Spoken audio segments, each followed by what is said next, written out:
Bitcoin novamente em território de máximas históricas e dessa vez foi o rompimento mais saudável que a gente teve desde o começo desse ciclo. Eu acredito que a gente deve estar apenas no início de um movimento muito mais forte de alta e é justamente sobre isso que a gente vai falar ao longo desse vídeo, tá? Então nessa semana rolou muita coisa, a gente tem um caos total no mercado de bonds, títulos do governo americano. A gente teve o Texas, terceiro estado norte-americano a aprovar a reserva estratégica de Bitcoin, Bitcoin Pizza Day e mais várias outras coisas que a gente vai discutir ao longo desse vídeo. Então, se você gosta desse tipo de conteúdo, já deixa o seu like aí e vem comigo.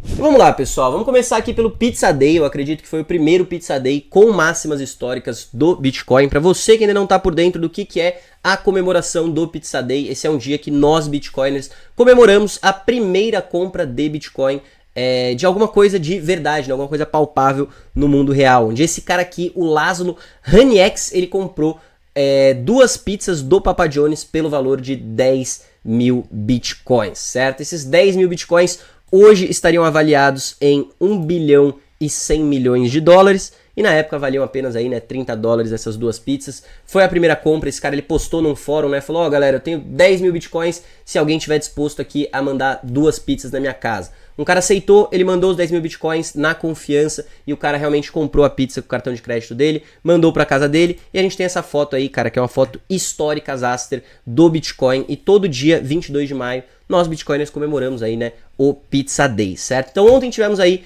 o Pizza Day, foi o primeiro Pizza Day, eu acredito que com máximas históricas. E nessa semana também, como eu falei para vocês, o estado do Texas aprovou a sua reserva estratégica de Bitcoin. Isso aqui é muito importante, tá? Porque o Texas é uma das maiores economias do mundo. O Texas é a maior economia do mundo, né? Se você observar. E é como se fosse, cara, um país como a Itália ou a França aderindo a uma reserva estratégica de Bitcoin, de tão grande que é o Texas, tá? Então, muito bacana a gente ver esse movimento, cada vez mais estados americanos adotando e abraçando o Bitcoin, certo? E agora vamos falar dessa nossa máxima histórica e o porquê que ela é tão saudável, porque que foi o melhor rompimento que a gente teve até agora nesse ciclo. Então o primeiro ponto é que o investidor de varejo ainda não está aqui, cara. O interesse nas redes sociais de Social Metrics Risk aqui ainda está lá embaixo, certo? As últimas vezes que a gente bateu máximas históricas do Bitcoin, você pode ver que o interesse, a pesquisa estava em alta. Então, cara, quando meio que bateu o topo, todo mundo quer entrar, todo mundo tá pesquisando. A gente tá muito longe disso. O interesse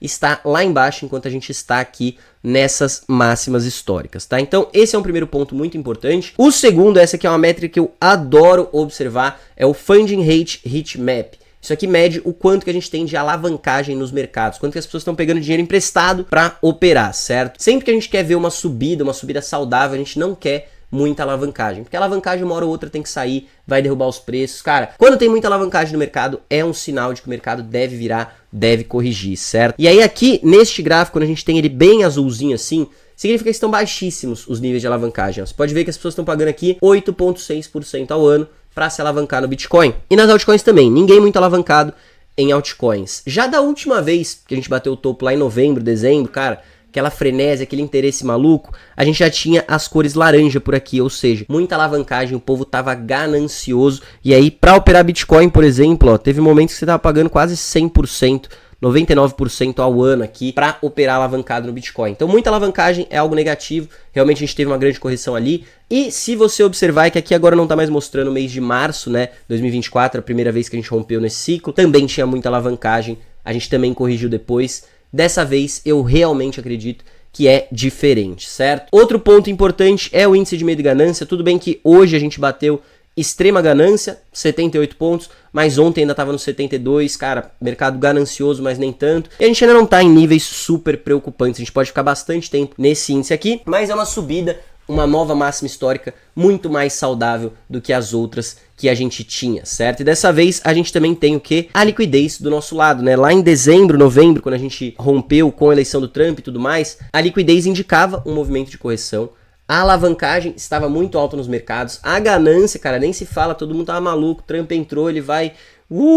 Bitcoin, tal. Cara, corrigimos. Dessa vez está completamente diferente. A liquidez está do nosso lado, pouco leverage, pouca ganância. O momento é outro, é um momento muito mais saudável. E aí, outro ponto que eu acho muito legal de falar é que hoje saiu uma notícia aqui do Trump anunciando mais uma tarifa de 50% em produtos da União Europeia. E normalmente quando ele anunciava uma tarifa, cara, o mercado sangrava e, ai meu Deus, desespero, tiro, porrada e bomba. Dessa vez o mercado caiu um pouco, sim, claro, a gente estava em 112 mil, voltou até ali os 107, mas o Bitcoin já está quase nos 110 mil de novo. Então, basicamente, a gente ignorou essa notícia do Trump. Ó, você pode ver que, cara, a gente ainda está acima do nosso antigo topo histórico, o que mostra muita força, muita resiliência nessa corrida do Bitcoin. Eu acho que é apenas o começo, certo? Você vai falar, ainda dá tempo de entrar, pô, romper uma máxima agora, não sei o que. Cara, eu acho que ainda dá. Você pode conseguir mais barato, ele pode corrigir? Pode, claro, a gente nunca sabe o que vai acontecer, mas eu acredito fortemente que ele vai continuar um movimento muito forte de alta. É o que a liquidez global nos indica, então a liquidez segue em ascensão e possivelmente a gente pode estar entrando agora na última fase, a fase mais expressiva, mais explosiva do ciclo, certo? Então todo ciclo a gente costuma ter esse último período, alguns últimos meses, onde, cara, todos os ativos sobem muito forte antes da gente bater o topo do ciclo, certo? E costuma vir depois de um rompimento do topo, uma grande correção. E aí sim a gente tem essa fase de aceleração, que os caras chamam aqui como a Banana Zone, certo? Então é possível que a gente esteja entrando nessa fase, e é uma fase que não beneficia somente o Bitcoin, mas beneficia também as altcoins. Quando a gente tem muita liquidez, quando os bancos centrais voltam a imprimir, injetar dinheiro na economia, é quando as altcoins tendem a performar. Então sim, talvez a gente tenha uma alt-season.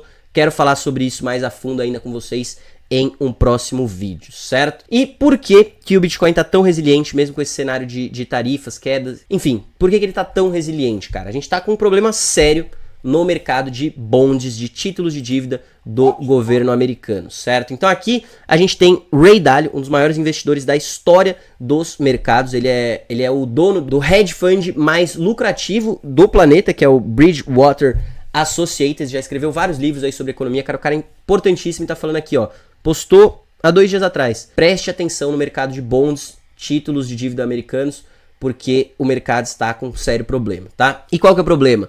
Ninguém tá querendo comprar a dívida dos Estados Unidos. Por quê? Porque os Estados Unidos, cara, já tá devendo 36 trilhões de dólares. Só esse ano eles precisam rolar mais de 7 trilhões de dólares de dívida. A taxa de juros está extremamente alta, está acima da casa dos 5%. E, cara, eles não vão conseguir pagar essa dívida. As pessoas já estão percebendo isso. Fala, cara, eles estão gastando muito. Só de juros na dívida já é um valor absurdo. A produção no país não tá tão forte quanto, cara, o crescimento da dívida. E já dá para olhar lá na frente e ver que é um caminho sustentável, né? Essa semana rolou aí até de uma empresa, Mortis, alguma coisa assim, rebaixou a segurança da dívida americana de AAA para AA+, basicamente falando, cara, não é mais tão seguro você investir na dívida americana.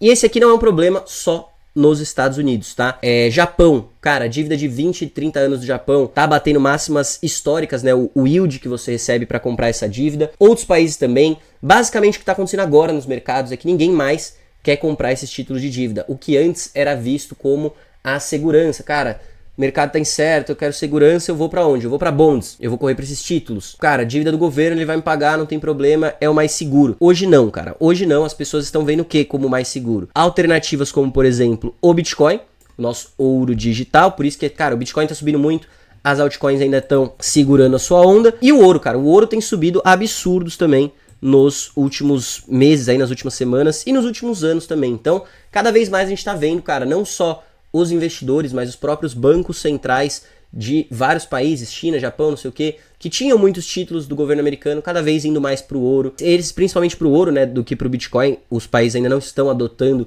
super assim o Bitcoin, claro que já tem alguns comprando, mas a gente tá vendo essa corrida para ativos reais, cara, ativos que não podem ser inflacionados por um governo que, cara, imprime dinheiro, que gasta mais do que pode, que o povo já viu que isso aqui é um buraco que cara, tá ficando muito fundo pra esses países conseguirem sair, certo? Então a gente tem visto essa corrida, essa mudança de panorama, e aí o Robert Kiyosaki, que escreveu O Pai Rico, Pai Pobre, falou que essa semana aí rolou também, né, uma bond auction dos Estados Unidos. Então os Estados Unidos tentaram vender títulos de dívida do governo e ninguém apareceu, ninguém quis comprar esses títulos, certo? Ele falou que aí quem acabou comprando foi o Fed, que comprou mais de 50 bilhões de dólares com fake money, ou então o dinheiro que eles imprimiram, criaram no meio do nada, né, e compraram esses títulos. E se isso aqui é verdade, significa que o Fed terminou o aperto quantitativo deles e está novamente injetando liquidez no mercado. Então, isso é algo que a gente tem falado muito nos vídeos das últimas semanas.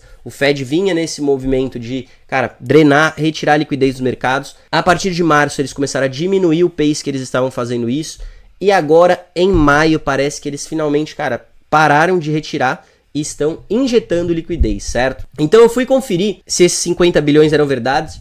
Eu não consegui encontrar sobre os 50 bi, mas eu encontrei 43 bilhões que o Fed comprou em títulos de dívida do governo, sendo que foram, no dia 5 de maio, 20 bilhões de treasuries que o Fed comprou. No dia 6 de maio, 14,8 bilhões, então aí já tem uns 35, malemar. E no dia 8 de maio, mais 8,8 bilhões. Então soma aí de fato esses 43, quase 44 bilhões de dólares, o que é mais do que o Fed estava retirando de liquidez da economia, tá? Então eles estavam tirando aproximadamente 40 bi por mês, só em maio eles colocaram 43, então isso seria uma injeção aí, né, de 3 bilhões de dólares. Então isso aqui é basicamente o fim do QT e o início de um QE, mesmo que, cara, pouca grana, eles estão colocando dinheiro nos mercados novamente, tá? Então isso foi o que a gente acompanhou desde março, que eles falam, pô, abril a gente vai reduzir. Eles estavam tirando 60 bi por mês para 40. E aí, pô, abril já foi menos.